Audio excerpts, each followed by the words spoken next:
자, 먼저 월간 뉴스레터부터 열어보죠. 박미영석 큐레이터 함께합니다. 어서 오세요. 네, 안녕하세요. 네, 반갑습니다. 아, 주말에 그냥 별일 없을 줄 알았는데 그 네. 협상 내용이 뭐 되게 많이 변수가 있었나 봐요.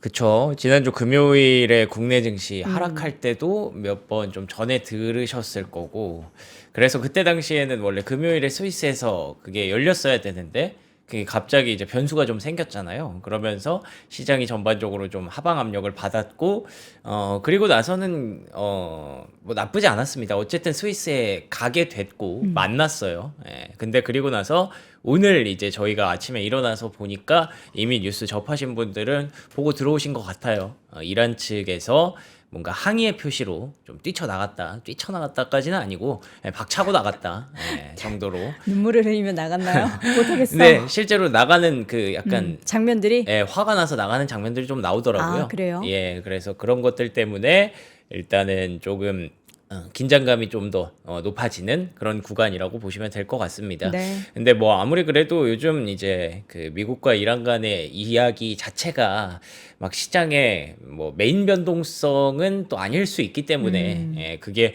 사실 뭐 다 그렇죠. 이 벤치마크가 좀 있어서 뉴욕 증시가 어떻게 움직였고 유가가 어떻게 움직였고 이걸 보면은 우리가 지금 점칠 수가 있는데 그게 지금 없잖아요. 네. 예, 없는 상황이라서 여러분들이 지금 현재 상황의 그 가격대를 기억하시고 이제 잠시 후에 선물 시장이 다시 개장을 했을 때 그때 가격 변동이 어떻게 일어나는지를 한번 체크해 보시면 될 것 같고 비트코인은 주말에도 계속 움직였잖아요. 그렇기 때문에 그 가격대의 움직임을 보면서 한번 얘기를 나눠보면 좋을 것 같습니다. 네. 자, 그래서 일단은 유럽 증시는 하방 압력을 좀 받았습니다.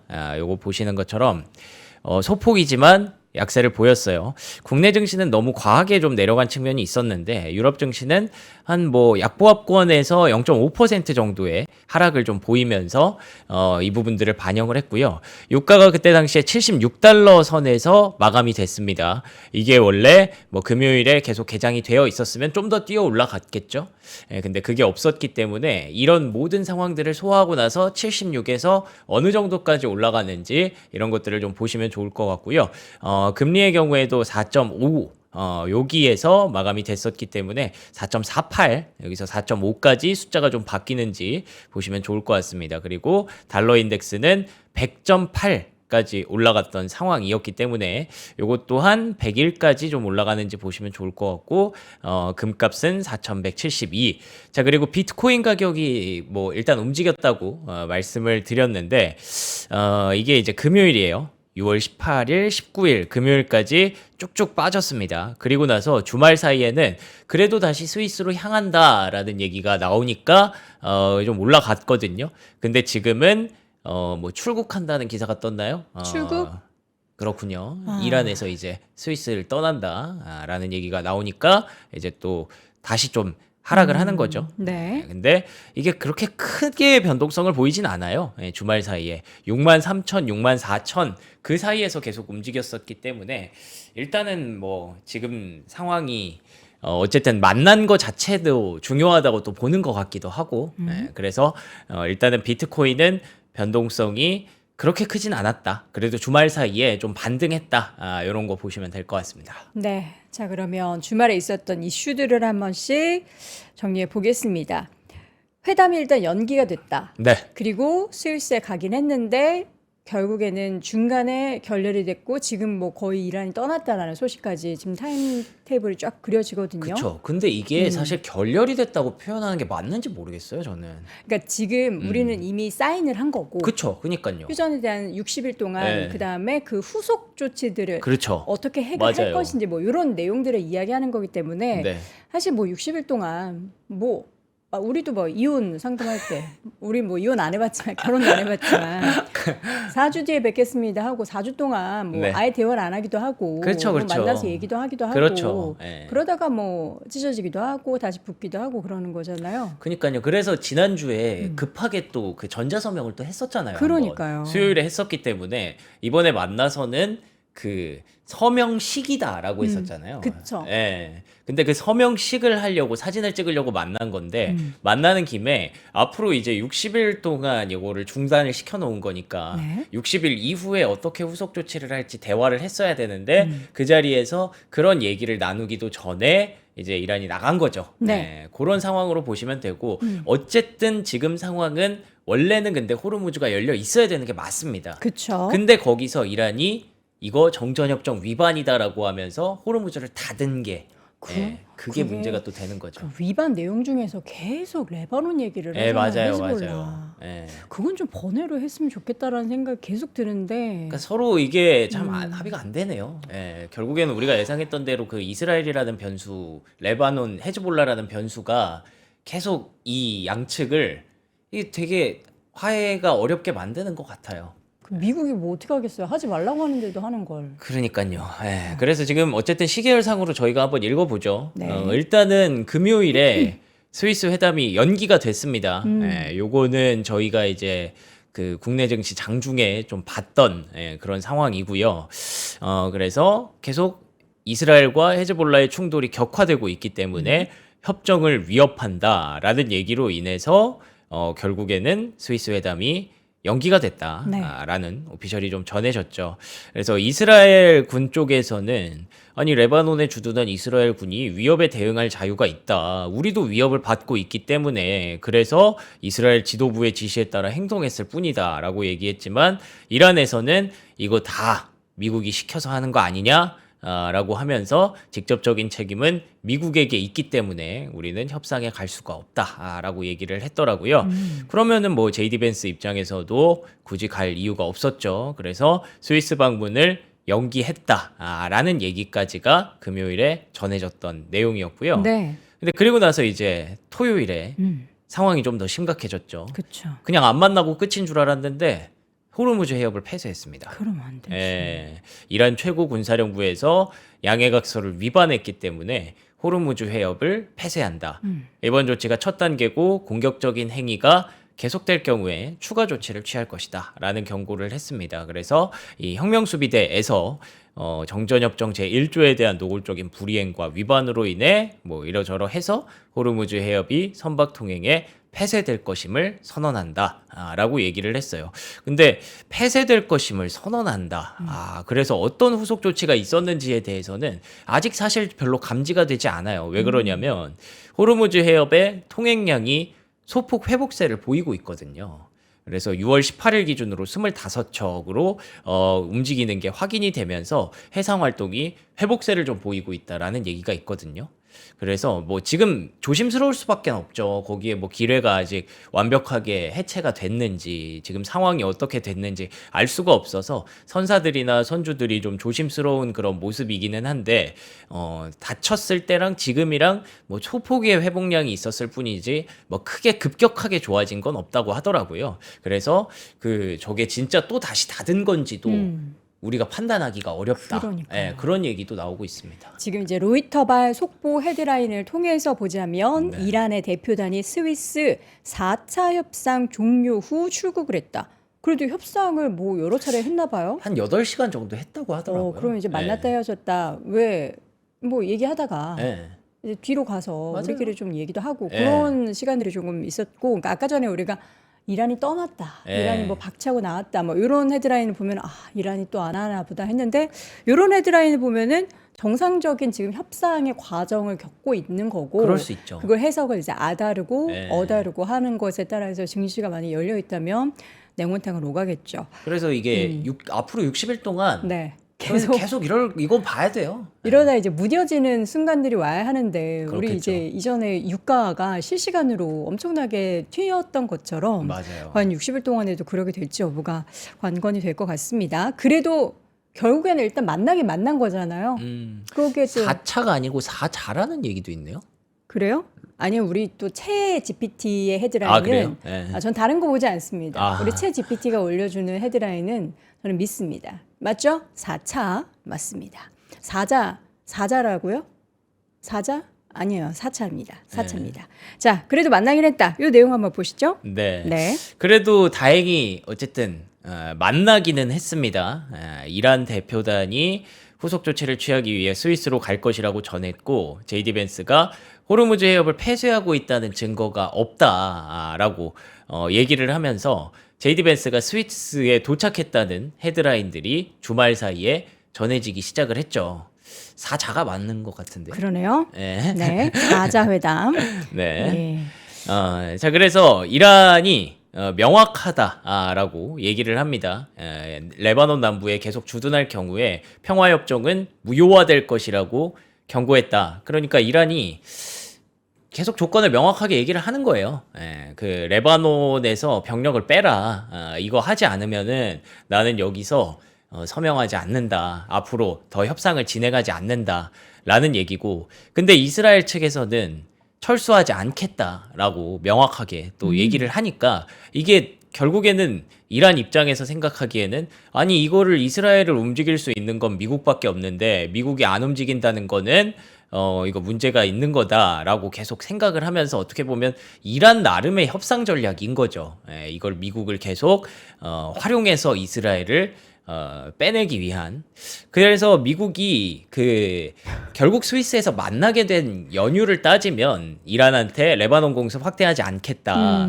이런 것들을 내가 좀 중재를 하겠다. 그리고 금요일 오전에 이스라엘과 통화해서 헤즈볼라와의 휴전에 합의할 것을 요청했다라는 얘기를 하면서 결국 스위스에서 만나는 것까지는 성사가 된 거거든요. 네. 근데 지금 계속 이제 이게 상황이 좀 애매하니까 또 트럼프 대통령이 이런 얘기를 했어요.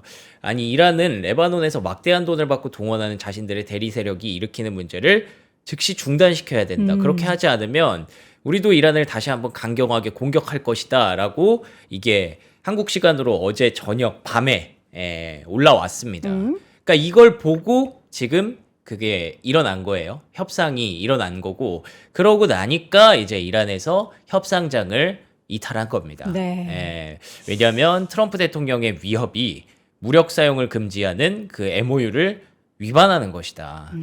이런 SNS가 올라오니까 이게 뭐 결국 그들에게는 위협이 된 거니까 안 그러면 다시 한번 강경하게 공격할 것이다라고 하니까 이탈을 하는 장면이 여기 보시면은 이렇게 나가는 장면이 좀 나오고요. 거기서 이제 벤스 부통령이 약간 표정이 좀 안 좋죠. 그러면서 벤스 부통령이 샤리프 파키스탄 총리와 대화를 나눴다고 하는데 어떤 대화가 나눠졌는지는 아직 밝혀지지는 않았습니다. 여러분, 제가 사과드리겠습니다. 우리 챗 PD, 챗 GPT가 아니고요. 좀 우리 잘 모르시는 분들은 앵커가 챗 GPT 보면서 얘기 안 해야 하는데 우리 챗 PD 담당 PD가 GPT처럼 움직여서 챗 GPT라고 부르는 거고 제가 제대로 써줬어요. 사자대면이라고 우리가 이제 이란, 미국뿐만 아니라 카타르랑 이제 파키스탄도 함께 참여해서 사자대면 하는데 제가 노아한 관계로 제가 잘못 읽었습니다. 사자대면이 맞고요. 안경 쓰도록 할게요. 멋부리지 않고 안경 쓰고 제대로 옳은 정보를 여러분께 전달 드리겠습니다. 제 잘못입니다. 사과드립니다. 자, 합의문에 대한 비판의 목소리 어느 쪽에서 더 커요? 그러니까 이게 내부적으로도 트럼프 입장에서 계속 비판을 받아요. 네. 이 합의안 자체를 너무 미국에서도 굴욕적으로 했다라는 거예요. 그러니까 되게 오랜 기간 끌어서 만들어낸 합의안인데 네네. 결국 막판에 트럼프 대통령이 시장의 어떤 그런 논리에 대응을 해서 그것 때문에 너무 많이 퍼졌다 이런 얘기가 계속 나오거든요. 그래서 보시면은 막 형편없는 거래다. 라는 얘기가 나오고 있고 이란에게 수십억 달러에 달하는 석유 수익을 안겨주고 있다. 네네. 월스트리트 저널에서도 이란 외교 정책의 지시에 따라 해협을 아예 포기해버린 것이다. 그냥 이란이 해협에서 돈 받게 그냥 냅둔 거 아니냐라는 목소리가 나오고 있고요. 울프 리서치에서도 이런 상황들이 결국에는 전쟁이 승리로 기억될 가능성은 낮다라고 보면서 민주당이 승리할 것이다. 라는 얘기로 계속 이어지고 있습니다. 결국에는 이게 트럼프를 계속 긁는 거죠. 그러면서 이제 심지어 60일 이후에 이제 유료화될 수 있다라는 얘기가 실제로 나오고 있거든요. 그거를 어떤 명목으로 얘기를 할까? 보험료라고까지 얘기를 합니다. 누구한테 내는 보험료예요? 이란이죠. 이란 혁명 수비대가 먹겠죠. 그러니까 결국 이게 통행료라는 건데 이게 결국에 우리가 계속 불편했던 지점이잖아요. 그렇죠. 그래서 그거에 대해서 미국 측에서도 계속 야 이거를 이렇게 합의를 할 거면은 도대체 이걸 왜 했어? 라는 비판들이 나오고 있는 거고, 심지어 로이터에서는 와 이거 진짜 세게 얘기를 하는 거죠. 최고 수혜자는 결국 이란 혁명 수비대야 라고 얘기를 하는 겁니다. 그들이 원하는 대로 지금 들어주는 거잖아요. 네. 그러니까 이제 트럼프 대통령은 SNS가 또 폭발을 계속 하는 거죠. 심지어 미국이 받겠다는 얘기까지 했잖아요. 그러니까요. 예.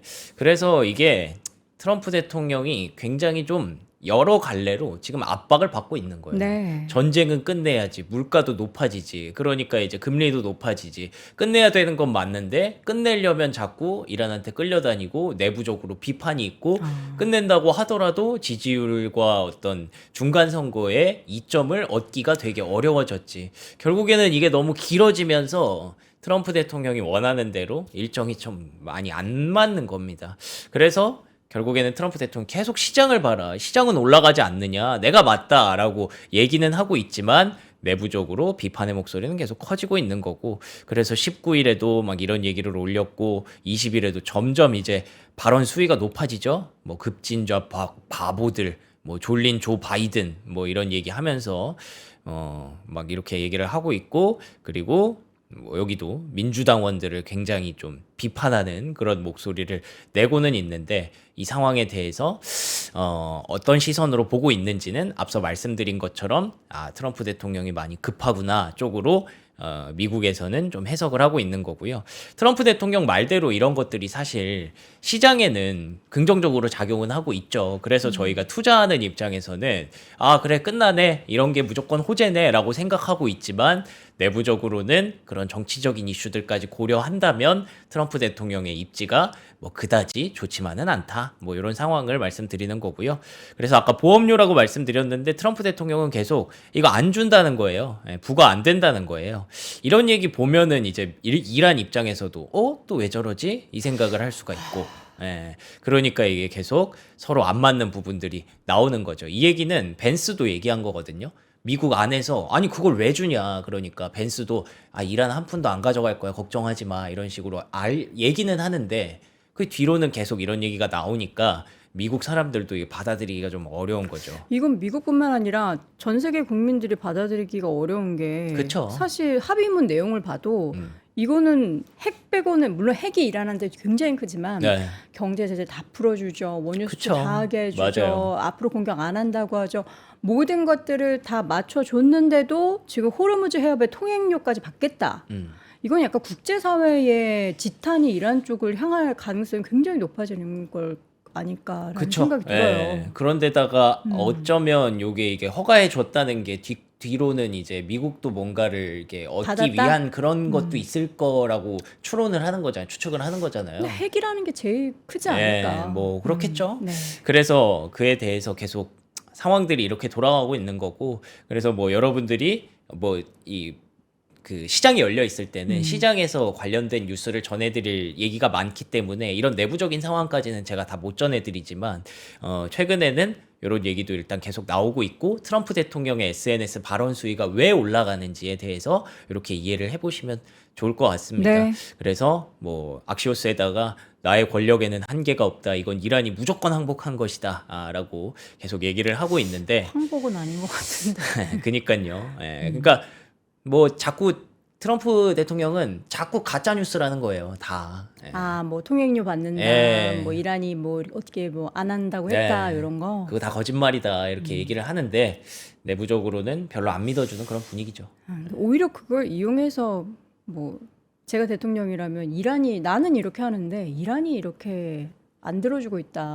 약간 평화의 수호자, 근데 그러면은 또 그걸 보고 못 지킨다, 못 한다. 이란이 왜 말이 달라? 이러면서 또 이렇게 가버리면 시장이 내려앉죠. 너무 힘들어. 진짜 어려운 거예요, 이게. 이럴 때는 피하고 싶을 때는 피할 수도 없고. 그렇습니다. 자, 이 가운데 이제 지난주 FMC가 끝난 전체 금융시장은 금리에 대한 전망 굉장히 조심스러워졌어요. 그렇죠.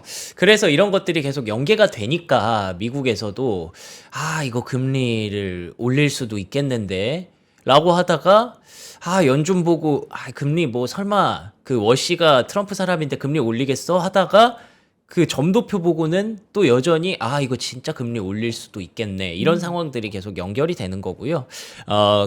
그래서 이란의 완화 조치에도 불구하고 연준의 금리 전망은 계속 유지된다라는 얘기가 나오고 있습니다. 인상 가능성이 여전히 높다라고 보고 있는 거죠. 그 배경으로 글로벌 금리 인하 사이클이 확실히 종료된 건 맞죠. 일본도 그렇고 유럽도 그렇고 전반적으로 긴축 사이클이 가동되고 있으니까 뭐 계속 말씀드리지만 그렇다고 해서 미국의 중앙은행이 연준이 영향을 받는 건 아닙니다. 연준은 아마도 올해 안에는 금리 인하하지 않을 가능성이 높다고 보고 있는데 그래도 이제 확실히 어떤 추세 자체가 좀 달라지는 거는 좀 신경이 쓰인다라는 거고요.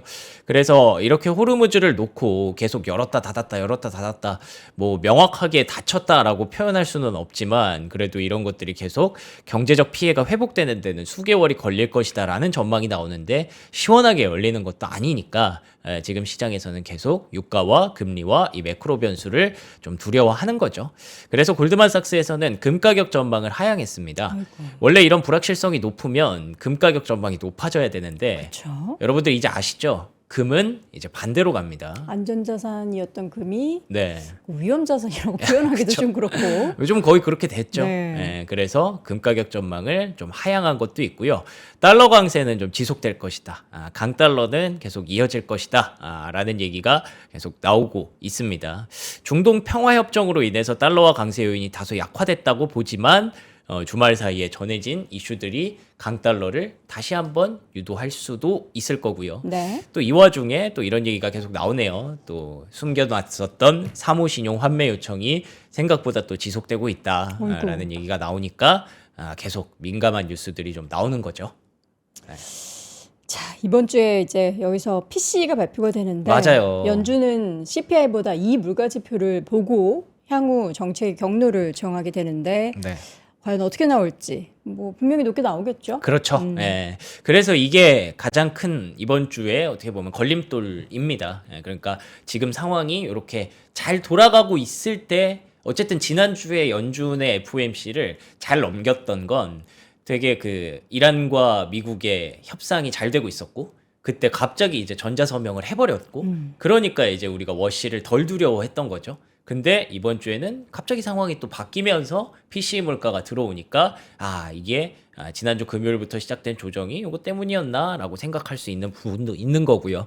그래서 PC가 어떻게 나오느냐가 이번 주에 되게 중요할 텐데 이게 또 지난달 데이터라서 한 달씩 이게 좀 늦게 나오거든요, PC는. 그래서 생각보다 그렇게 높지 않을 수도 있고 이 중요한 그런 데이터다라는 거고요. 그럼에도 불구하고 아까도 계속 말씀드렸지만 저는 인상에 대해서까지 바라보는 프라이싱은 좀 과도하다고 생각을 합니다. 그래서 결과론적으로 여기까지 말씀드린 게 어쨌든 주말 사이에 변수는 있었고 그것 때문에 유가는 일부 올라갈 가능성이 높지만 유가가 막 치솟지 않는 이상 다시 금리 인상을 얘기해서 주가가 빠진다라고 하면은 저는 그때는 우리가 다시 긍정적인 부분을 좀 볼 수 있지 않을까라고 생각을 하고요. 그 배경 중에 하나가 이제 워치가 TF팀을 꾸린다고 했잖아요. 그거에 대해서 뭐 여러 가지 의견이 있다고 말씀드렸었는데 그때 지금도 계속 그 얘기가 나와요. TF가 결국에는 12월까지는 금리 인하가 없다라는 뜻과도 일맥상통한다. 네.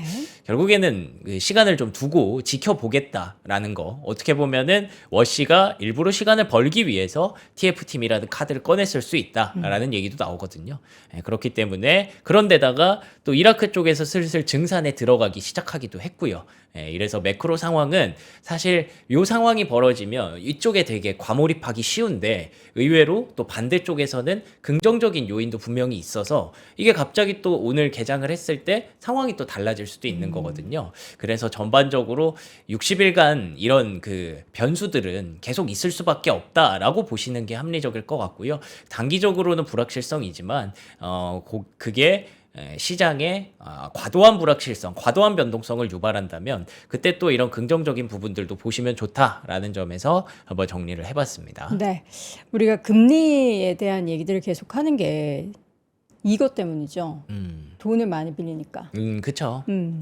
돈을 많이 빌려야 되는 그쵸. 구간이고요. 예, 그래서 AI에 대해서도 지금 뭐 이런저런 얘기가 나오는 게, 엔비디아가 지난주에 차입을 또 시행하면서, 뭐 돈 빌릴 수 있을 때 써놓는 게 좋지. 예, 지금 안 그래도 다른 기업들이 막 IPO로 돈 땡기고 있는데, 엔비디아든 알파벳이든 할 수 있을 때 해놓는 게 좋지라고 긍정적으로 해석은 했지만, 그러면서 이제 슬슬 이런 부분들이, 뭐 시장에 조금 혹시 이런 우려들을 자극하고 있잖아요. 그쵸. 그래서 금리가 올라가면 별로 좋을 건 없습니다. 무조건적으로. 근데 지금까지는 계속 이게 그만큼 투자를 해야 되니까라고 시장은 공감을 해주고 있죠. 이해를 해주고 있고요. 그리고 다행인 거는 외국인의 미국 국채 보유량이 계속 증가세를 보이고 있대요.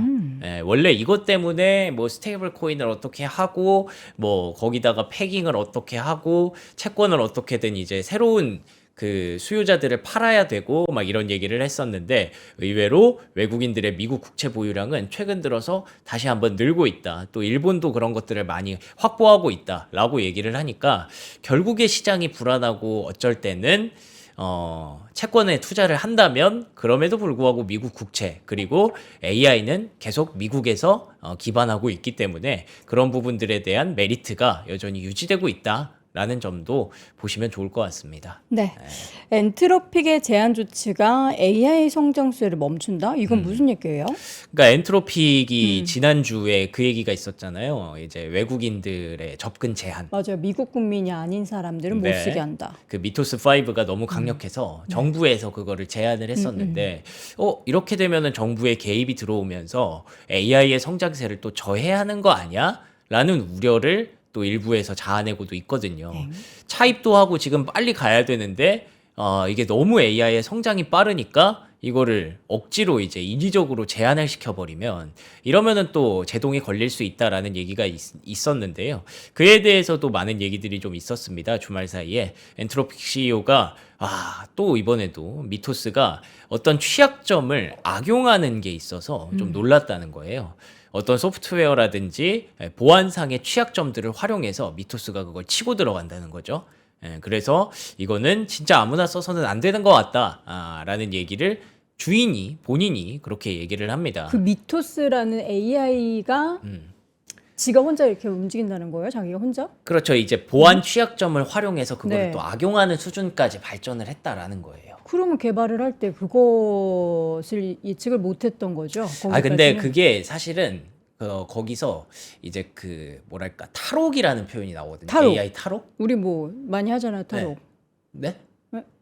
많이들 하시잖아요. 여러분들 막 핸드폰에서 뭐 설치하고 싶은데 잘 안 되면 탈옥해서 막 네네네네. 뭐 이런 거 네, 느낌이에요? 맞아요. 네.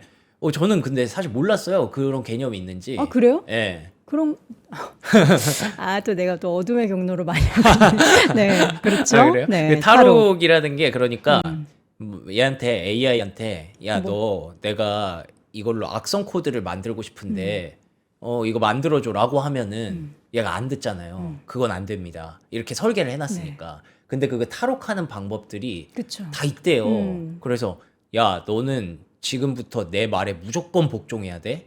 라고 걸고 뭐 이런 식으로 해버리면 형성이 되는 경우가 그렇죠. 있다고 뭔가 하더라고요. 이제 명령어 네. 하나를 넣은 다음에 이렇게 되면은 맞아요. 그걸 할 수 있게 만드는. 이제 제가 어렸을 때 이제 뭐 도스 베이직부터 시작해서 도스 오랜만이네요. 컴퓨터를 조금 이제 다룰 줄 아는 사람 중에 하나로서. 그래서 예. 그런 게 있으니까 그 뭐 처음에 개발할 때도 너무 변수가 많으니까 네. 그런 게 좀 있을 수 있다라는 얘기를 하는 거죠. 그래서 이제 정부가 그거에 대해서 좀 대화 좀 하자 이러면서 막 G7도 데려가고 막 이렇게 얘기를 많이 했지 않습니까? 네, 네. 근데 뭐 트럼프 대통령 입장에서는 결국에는 그게 뭐 안보에 대한 위협까지 되느냐, 뭐 일주일 전에는 그랬을지도 모르겠지만 지금은 아니다. 어제도 그와 함께 있었고 G7에서도 만났는데 매우 신속하게 잘 대응을 하더라. 근데 이거 장난할 수 있는 문제는 아니고 책임감 있게 대응하고 있다고 생각하니까 앞으로도 계속 잘 하지 않을까라고 믿는다. 그래서 뭔가 이에 대해서 계속 굉장히 심각하게 생각하고 있는 것 같아요. 서로 정부나 엔트로픽이나. 그리고 이제 결론적으로는 JD 벤스 입장에서도 또 뒷받침을 한 번 또 해줬는데 네. AI 기업에다가 이제 지분 투자를 한다는 거잖아요. 예, 그래서 이제 소버린 AI 쪽으로 결국에는 갈 수밖에 없다라는 우리가 투자 논리로 또 바꾸고 있는데 결국에 이렇게 되면은 미국 입장에서 엔트로픽을 지키려고 할 거고 네. 그리고 그걸 우리가 외국인 입장에서 못 쓰게 된다면 소버린 AI가 확대되면서 또 AI 하드웨어 투자가 넓어질 것이다, 확산될 것이다라고 긍정적인 부분도 보기도 하죠. 그러면서 이제 AI 기업에 대해서 지분 투자를 할 수도 있다라는 얘기를 계속 뒷받침을 또 하고 있습니다. 그러면은 또 계속 돈은 들어오는 거니까 우리가 아직까지 막 그렇게 우려할 단계는 아니라고 보여지고요. 야, 일론 머스크는 거기다가 한 발을 더 넣어줘요. 뭐라고 해요? AI는 계속 이렇게 엄청난 발전을 할 수밖에 없기 때문에 AI 지분 투자하지 말고 일론 머스크는 되게 오래전부터 기본소득 얘기를 하고 있거든요. 돈을 줘야 된다. 결국 우리는 다 일자리를 잃을 거고 그렇게 되면은 디플레이션이 올 거고 디플레이션에 대한 문제를 해결하는 방법을 찾아야 된다. 굉장히 뭐랄까 급진적인 그런 생각을 갖고 있는 사람이에요. 근데 이걸 어떻게 뭐 정치적으로 보면 그렇게 보실 수도 있지만 그냥 경제적으로 AI의 어떤 발전에서 봤을 때는 AI의 발전이 정말 빠르고 무섭다. 네, 정말 무서울 거라는 거죠. 네, 그렇기 때문에 AI에 대한 투자는 이렇게 차입을 해서라도 지속될 수밖에 없고 그 중간중간 그런 것들을 우리가 어떻게 잘 만들어가느냐가 굉장히 중요하다라는 거고 결론적으로는 원래 우리가 워시에 대해서 좀 알고 있었던 그림이죠. AI가 발전하면 인플레가 오는 게 아니라 디플레가 온다. 예. 그런 얘기로 연결되는 그런 현상이니까 이에 대해서는 뭐 많은 얘기는 계속 나올 겁니다. 근데 조금 장기적인 관점에서는 이렇게 보고 있는 사람들이 있기 때문에 우리가 지금 인플레에 대해서 걱정하는 게 어쩌면 단기적인 현상일 수도 있다라는 거죠. 네. 엔트로픽 CEO의 발언도 한번 보겠습니다. 소프트웨어 산업은 확장될 것이다. 뭐 누구나 아는 얘기인데 뭐 내부적인 그쵸. 얘기를 들어볼까요? 네, 근데 여기 보시면은 올도우가 나와요. 올도 네, some big losers. 아주 큰 루저들도 있을 수밖에 없다. 그래서 소프트웨어가 최근에 또 부진한데 엔트로픽 CEO가 이렇게 되면은 소프트웨어는 계속 환경은 좋아질 거라고 생각을 해. 근데 네. 물론 많이 빠지는 많이 이탈하는 그런 기업들도 있을 것 같아라고 하면서 AI의 어떤 미래를 좀 이렇게 진단을 한번 해봤네요. 네.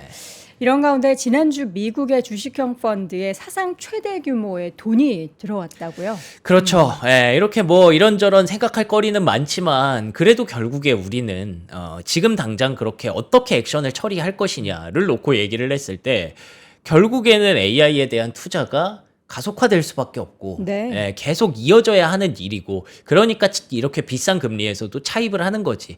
결국에는 미국에서 이렇게 투자가 지속되면 미국이 AI가 앞서갈 수밖에 없구나라고 보는 거죠. 네. 그래서 미국 주식형 펀드로 사상 최대 규모의 어떤 유입이 있었다고 합니다. 근데 기술주에 특히나 역시나 192억 달러가 유입되면서 역대 최대 주간 유입액을 기록했다라고 보여지고요. 기술주 펀드는 2025년에 세운 기록의 2배가 넘는 1,540억 달러의 자금 유입을 기록할 것으로 전망됩니다. 전례 없는 속도로 미국 주식시장에 몰려들고 있습니다. 라는 거죠. 역시나 기술주 비중이 급증하고 있고요. 그 기술주는 이머징, 특히 대한민국과 대만에도 기술주가 확산되고 있기 때문에 그래서 요 두 개가 지금은 세상을 바꾸고 있는 그런 주식시장입니다. 미국과 대만, 대한민국 이렇게 보시면 될 것 같고요. 네. 결국에는 그러다 보니까 이제 반도체가 지배하는 세상으로 계속 가는 거고요. 그리고 하나를 더 합치자면 이 녹색 그래도 에너지 쪽에 대해서는 계속 순유입이 들어와요.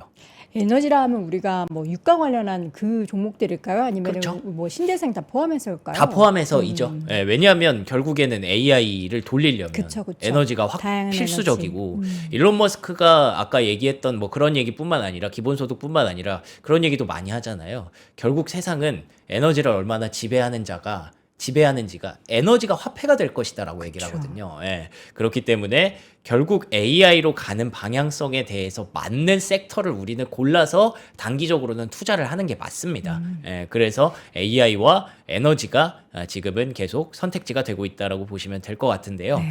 근데 이에 대해서 조금은 이제 우려의 시선으로 보는 눈도 있는 거죠. 예를 들면 이렇게 너무 급하게 이쪽으로 쏠리다 보니까 상위 20개 종목의 시가총액이 다른 뭐 2,500개 주식과 비교했을 때 60배나 된대요, 차이가. 예. 이 정도나 되는 거는 시장에서 항상 한 번씩 우려를 할 수 있는 부분인 거죠. 그리고 또 반대로 이렇게 계속 쏠리니까 돈이 쏠리고 금리는 높고 이러니까 중소기업들은 계속 불안합니다. 이 우리나라랑 미국이나 뭐 마찬가지네요. 예. 그리고 아까 아모데이도 그랬잖아요. 빅 루저들이 있을 수밖에 없다. 예. 그러면 빅 루저들이 많이 발생할 거고 그게 뭐 사모신용이나 이런 부분들을 건드리게 된다면 시장은 또 한번 뭐 놀랄 수 있는 거죠. 네. 예, 그래서 그런 변동성과 불확실성은 상존한다라는 걸 우리가 알면서 투자하는 거랑 그냥 무조건 AI야라고 투자하는 거랑은 아마 어떤 변동성이 왔을 때 여러분들의 마음가짐과 그런 것들이 좀 달라질 수 있기 때문에 좀 알고 가시면 좋다라는 점에서 말씀드리는 거고요. 네. 그리고 개인 투자자들의 옵션 거래도 지금 보시는 것처럼 사상 최고치를 찍고 있습니다. 다들 지금 투자의 시대, 대투자의 시대다 보니까 옵션 거래고 뭐 마진 거래고 이런 것들이 급증하고 있거든요. 마진 거래라 함은 나의 포트폴리오를 담보로 계속 부채를 내는 거죠. 그러면서 내 주식이 계속 올라가네? 나 그럼 더 사야겠네? 하면서 요걸 담보로 계속 사니까 그렇죠. 한 번 크게 터졌을 때는 또 이렇게 큰 폭으로 빠질 수도 있다는 거. 그래서 변동성은 항상 크게 올 수 있다는 거, 이런 것들을 우리는 생각을 해야 됩니다. 그래서 그런 것들을 좀 기관들은 미리 좀 대응을 하고 있는 것 같아요. 어쩌면 6월에 테크놀로지가 생각보다 그렇게 많이 오르지 못했어요. 6월에 변동성이 좀 있었다 보니까 네. 오히려 금융이라든지 산업재라든지 이쪽으로 좀 많이 움직이는 모습들이 포착이 됐었고요. 그래서 앞으로는 이제 AI보다도 이런 골디락스, 어쩌면은 시장이 인플레에 대한 우려를 조금씩 접어두면서 다시 경기에 대해서 지금은 어쩌면 이러다 침체가 올 수도 있겠다가 아니라 조금씩 다시 살아나는 그 분야에서 이제 경기 민감주들이 최근에 조금씩 올라오잖아요. 그쪽을 우리가 좀 봐야 될 수도 있다라는 전망도 조금씩 나오고 있습니다. 자, 이번 주 우리 시청자분들이 제일 궁금해하시고 기다리는 이벤트가 이번 주 목요일 새벽에 발표가 되는 마이크론 테크놀로지의 실적 발표입니다. 항상 맞습니다. 뭐 풍향계 역할을 한다라고 하는데 얼마나 잘 나와야 시장에 뭔가 불안감을 해소할 수 있을지. 그게 변수인 거죠, 진짜. 그쵸. 예. 다들 지금 잘 이런 나오긴 잘 나올 건데. 상황에서도 불구하고 그래도 마이크론이 있잖아. 예, 이렇게 얘기를 하는 거니까. 그리고 저도 마이크론이 잘 나올 거라고 생각합니다. 근데 그 이제 잘 나오는 건 당연한데 네. 잘 나옴의 그 폭이 있잖아요. 서프라이즈 비율. 네. 이런 것들 향후 가이던스를 뭐 숫자를 뭐 100을 원했는데 우리가 맞아요. 뭐 101이 나온다든가 예. 상회했는데도 이게 I'm still hungry 하면서 예. 그리고 또 그 당시의 상황도 중요하겠죠. 그쵸. 그날 또 예. 어떤 일들이 있었는지. 지금 월화수 이렇게 되면서 뭐 이란이 출국했다 막 이러면서 시장 불투명해지고 막 이러면은 그런 것까지 변수에 넣어야 되니까 네, 네. 뭐 그렇게 계산하기가 쉽지만은 않습니다만 그래도 마이크로는 뭐 숫자로 얘기를 해줄 거니까. 그리고 오히려 이렇게 고금리와 불확실성이 있을 때 시장은 또 확실한 걸로 갈 수밖에 없기 때문에 아마 계속 쏠림은 좀 나타날 가능성이 높다고 저는 보고 있습니다. 네. 예, 그래서 이번 주는 페덱스도 있고 마이크론도 있지만 결국 중요한 건 마이크론 실적이 되겠죠. 네. 목요일 아침에 저희가 확인을 할 수 있게 될 거고요. 뭐 기대감은 뭐 여전히 압도적입니다. 2026년뿐만 아니라 27년, 28년, 29년도까지 하이닉스와 삼성전자가 이렇게 정말 놀라운 사이클을 보여줄 것이다 라는 거를 시장에서는 이미 프라이싱을 하고 있는 거니까요. 골드만삭스에서 스마트폰 출하량 전망치를 하향했는데 뭐 스마트폰 관련주에 투자하시면 나쁜 걸 수도 있죠. 근데 그렇지만 이게 결국에는 그 메모리 칩 가격 상승 때문에 비싸서. 예. 저도 핸드폰을 바꾸려고 했거든요. 네. 너무 많이 오래 써가지고 제가 갤럭시 S22를 쓰고 있어서 26을 쓰려고 그랬더니 100만 원 넘더라고요. 물론 이제 요새 핸드폰 다 100만 원, 200만 원 넘지만 저는 그 원래 가격에, 100만 원 넘지 않아요? 네, 저는 그 가격에 못 사겠어요. 아, 그래요? 그래서 어차피 저는- 은행이 다 사줘요. 24개월, 예. 36개월 할부로 예. 전 못 사겠더라고요. 네. 그래서 메모리 칩 가격 상승 때문에 뭐 애플도 뭐 안전하지 않다 네. 뭐 이런 얘기가 좀 나오더라고요. 예. 그런데 어쨌든 결국에는 메모리 반도체 좋다는 거니까 뭐 마이크론 목표가 올라간 거는 여러분들 다 아실 거고 그리고 샌디스크 목표가를 또 뱅크 오브 아메리카에서 $2,100까지 또 이렇게 올렸습니다. 뭐 주말 사이에 휴일인데도 여전히 매력적이다. 도대체 4,000% 올라간 주식을 여전히 매력적이라고 하는 거는 진짜 대단한 일이죠. 그래서 지금 올해의 어떤 수익률을 좀 한번 봤어요. 네. 이 옥션이 1번은 샌디스크가 맞습니다. 820% 올라갔고요. 2번은 이제 웨스턴 디지털. 최근에 많이 올랐죠? 이게 여러분 뭐 1년, 2년 이런 거 아니고요. 올해. 그렇죠. 지금 6개월도 안 지났는데 6개월짜리죠. 800%요? 예. 이 상반기에 800% 찍었고요. 웨스턴 디지털이 최근에 시세가 좋은 거는 하드디스크 쪽으로도 이제 쇼티지가 확산된다라고 하면서 웨스턴 디지털이 좋은 거더라고요. 그리고 여기 마이크론이 4등입니다. 근데 그 사이에 뭐야 마이크론이 3등이 아니네? ARM이 들어왔어요. 우리나라 네. 투자자분들 암홀딩스 최근에 엄청 사셨어요. ARM 시세 네. 진짜 좋죠.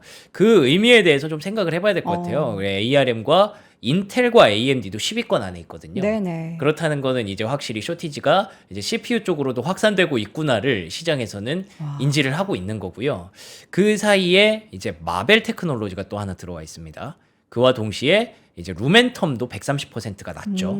그런 걸 봤을 때는 메모리, CPU, 광통신이라는 이 쇼티지가 확산되는 순서를 네. 시장에서는 이미 따라잡고 있구나라고 보시면 좋을 것 같습니다. 네. 자, 그리고 이제 몇 가지만 더 말씀드리면 뱅크 오브 아메리카에서 샌디스크 목표가 올리면서 메타도 저가 매수 기회다. 긍정적으로 AI 검색 기능을 평가하는 그런 모습도 있었고요.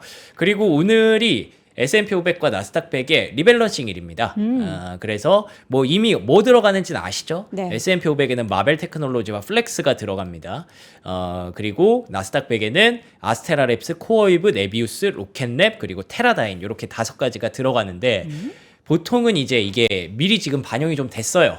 그래서 오늘은 어쩌면 차익 매물이 좀 나올 수도 있고 근데 그치만 오늘이 리밸런싱 일이기는 하니까 여러분들 참고해서 보시면 좋을 것 같습니다. 네, 이렇게 해서 오늘 다양한 소식들 분명히 미장 휴장이었는데도 정말 다양한 이슈들이 많았고요. 그 내용도 우리 박명석 큐레이터와 함께 확인을 해봤습니다.